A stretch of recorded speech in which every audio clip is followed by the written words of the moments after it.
ବଙ୍ଗୋପସାଗରରେ ଘୂର୍ଣ୍ଣିବଳୟ ଏହି ଦୁଇ ଜିଲ୍ଲା ପାଇଁ ରେଡ୍ ଆଲର୍ଟ ଜାରି କଲା ପାଣିପାଗ ବିଭାଗ। ନମସ୍କାର ଦର୍ଶକ ବନ୍ଧୁ, ରାଜ୍ୟରେ ଏବେ ସକ୍ରିୟ ରହିଛି ମୌସୁମୀ।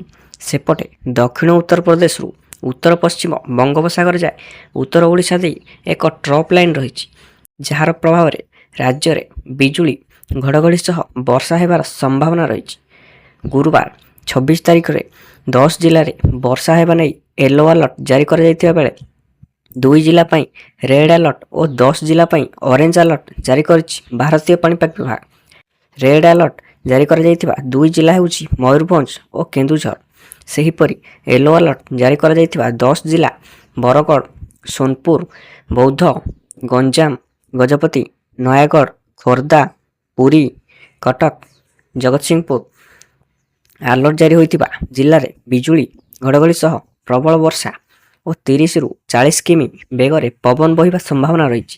ସେପଟେ ମତ୍ସ୍ୟଜୀବୀଙ୍କୁ ସମୁଦ୍ର ନ ଯିବା ପାଇଁ ପରାମର୍ଶ ଦିଆଯାଇଛି। ବଙ୍ଗୋପସାଗରରେ ସୃଷ୍ଟି ହୋଇଥିବା ଘୂର୍ଣ୍ଣିବଳୟ ପ୍ରଭାବ ଓ ଟ୍ରପ୍ ଲାଇନ୍ ଯୋଗୁଁ ବର୍ଷା 5 ଦିନ ପର୍ଯ୍ୟନ୍ତ ଲାଗି ରହିବ ବୋଲି ପୂର୍ବାନୁମାନ କରିଛି ପାଣିପାଗ ବିଭାଗ।